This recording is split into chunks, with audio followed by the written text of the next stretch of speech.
नमस्कार दोस्तों, मेरे चैनल की फैक्ट पे आप सभी का स्वागत है।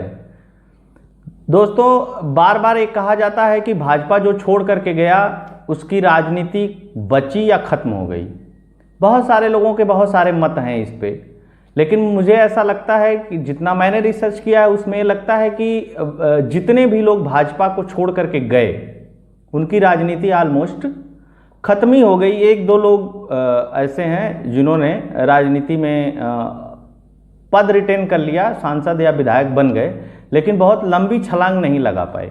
उसमें भाजपा के कोर संस्थापक लोगों में से या भाजपा को बनाने वाले लोगों में से भी कुछ लोग हैं और कुछ लोग दूसरी पार्टी से आए हुए लोग थे जो छोड़ करके चले गए।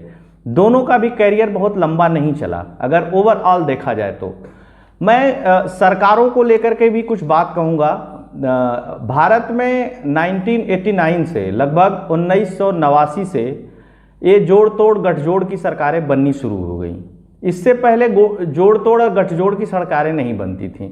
कुछ लोगों को कन्फ्यूजन होगा कि इमरजेंसी के बाद जब देश में गैर कांग्रेसी सरकार बनी 1977 में, मोरारजी देसाई जब पीएम बने तो वो जोड़ तोड़ की सरकार थी। नहीं, वो जोड़ तोड़ की सरकार नहीं थी। बहुत सारी पार्टियों का विलय एक पार्टी में हो गया था जिसका नाम था जनता पार्टी, लेकिन वो भी सरकार बहुत लंबे समय तक नहीं चली। लोग विलय तो कर लिए लेकिन अपने अपने धड़े के हिसाब से भी वो लोग राजनीति करने लगे। 1980 आते आते देश में पुनः चुनाव कराना पड़ा और वापसी हुई फिर इंदिरा गांधी की। मैं बात कर रहा हूँ जोड़ तोड़ की राजनीति कब से शुरू हुई और भारत में गठबंधन की राजनीति कब से शुरू हुई। तो वह भारत में गठबंधन की राजनीति जो केंद्र की राजनीति थी वो 1989 में 1989 में शुरू हुई जब बीपी सिंह की सरकार बनी। बीपी सिंह पहले कांग्रेस में थे, कांग्रेस छोड़ करके उन्होंने एक नई पार्टी बनाई जिसका नाम था जनता पार्टी। जनता पार्टी से वो प्रधानमंत्री बने और उन्होंने बहुत सारे पार्टियों को मिलाया।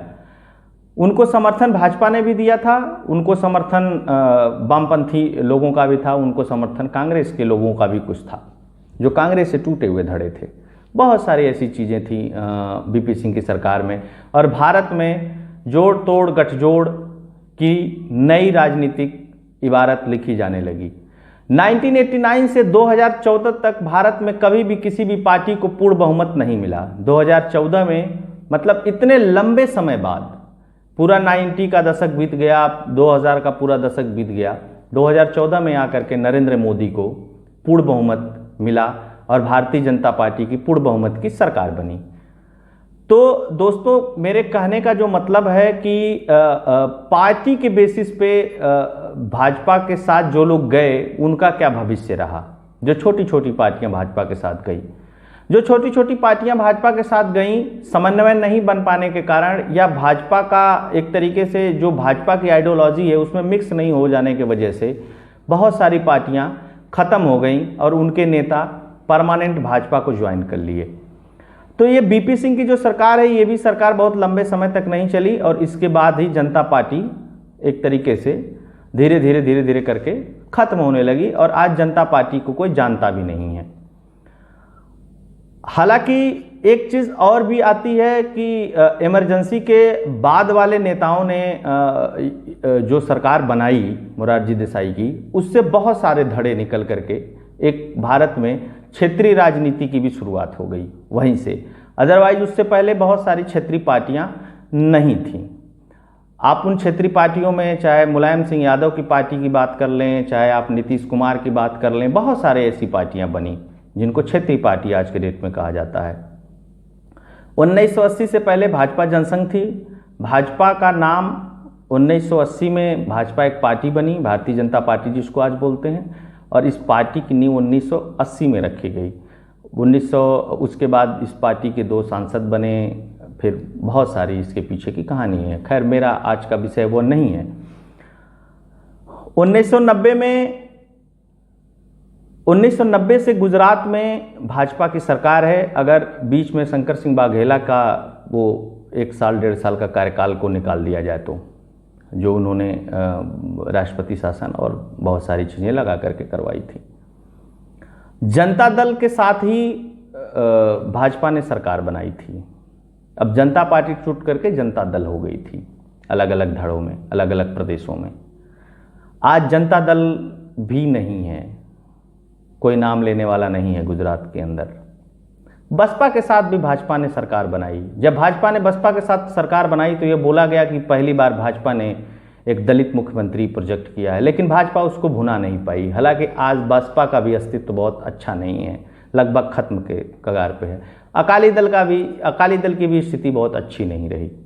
अकाली दल ने बहुत लंबे समय तक अलायंस पार्टनर की भूमिका में रही एनडीए में, लेकिन कृषि बिल के समय पे उन्होंने भी भाजपा का साथ छोड़ दिया। हालांकि उनका भी कोई वजूद बचा नहीं उसके बाद। राजस्थान में भी यही हालत थी, वहाँ पे भी जनता दल थी, वहाँ पे भी अलायंस करके सरकार बनी भाजपा की भैरव सिंह शेखावत जी के समय में। वो अभी राजस्थान में भी अब खत्म हो चुकी है व्यवस्था। अब सिर्फ कांग्रेस और भाजपा दो ही पार्टी बने हैं वहाँ पे, और यही दोनों पार्टी बार बार सत्ता में 5 साल के लिए आती रहती हैं। अब नीतीश कुमार अलग हुए हैं, जिनकी पार्टी का नाम है जनता दल यूनाइटेड। अब इनका भविष्य क्या होगा यह भी सामने दिख रहा है, लेकिन अभी कुछ कहना उचित नहीं है।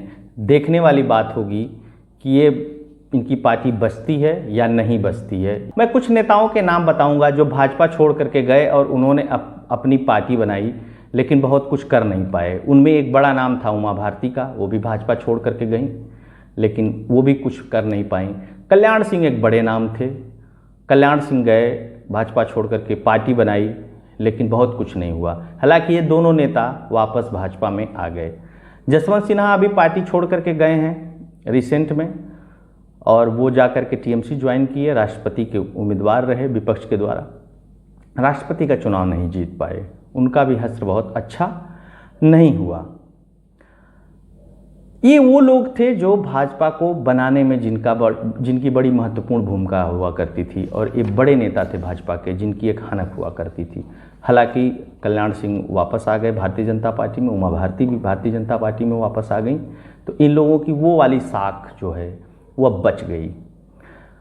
टिकट न मिलने, अभी रिसेंट की मैं कुछ बातें बताता हूं। 2019 के चुनाव में टिकट न मिलने की वजह से, या मनमानी न कर पाने की वजह से, या उनकी पूछ परख या कद कम हो जाने की वजह से बहुत सारे नेताओं ने भारतीय जनता पार्टी 2019 के लोकसभा चुनाव में छोड़ दिया था। उसमें शत्रुघ्न सिन्हा एक नेता थे, कीर्ति आज़ाद पटना से आते थे, कीर्ति आज़ाद दरभंगा से आते थे, श्यामचरण गुप्ता प्रयागराज से आते थे, उदित राज दिल्ली से आते थे, बड़े दलित चेहरे थे, आईआरएस थे। इन्होंने भी पार्टी छोड़ दी। ये लोग सब लोग बहुत बुरी तरीके से हारे 2019 का चुनाव। ये लोग दूसरी पार्टियों में जाकर के चुनाव लड़े। मछली शहर से रामचरित निषाद थे, वो भी पार्टी छोड़ दिए थे, सपा में चले गए थे, वो भी बहुत बुरी तरह चुनाव हारे। इटावा के अशोक दोहरे, हरदोई से अंशुल वर्मा, बहराइच से सावित्रीबाई फूले एक बड़ा नाम थी, साध्वी थी, वो भी पार्टी छोड़ करके चली गई, और सब लोग बहुत बुरी तरीके से चुनाव हारे।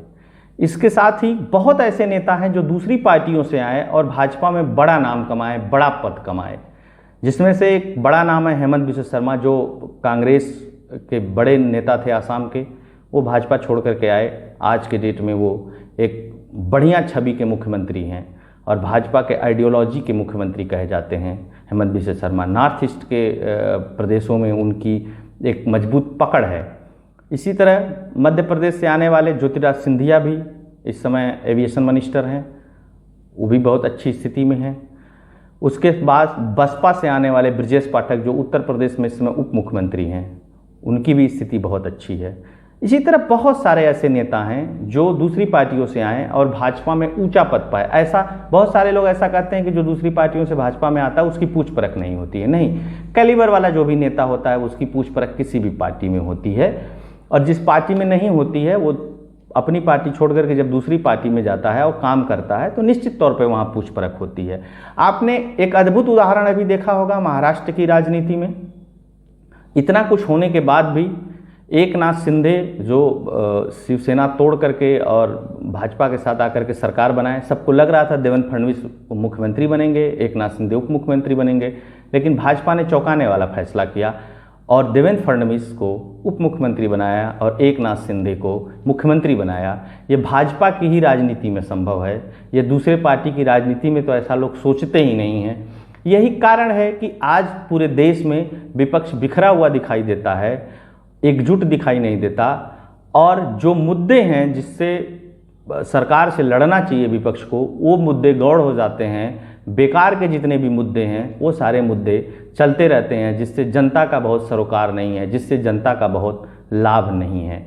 दोस्तों, ये वीडियो आपको पसंद आया होगा तो लाइक करिएगा, सब्सक्राइब करिएगा, चैनल को शेयर करिएगा। जय श्री राम, जय हिंद, जय भारत।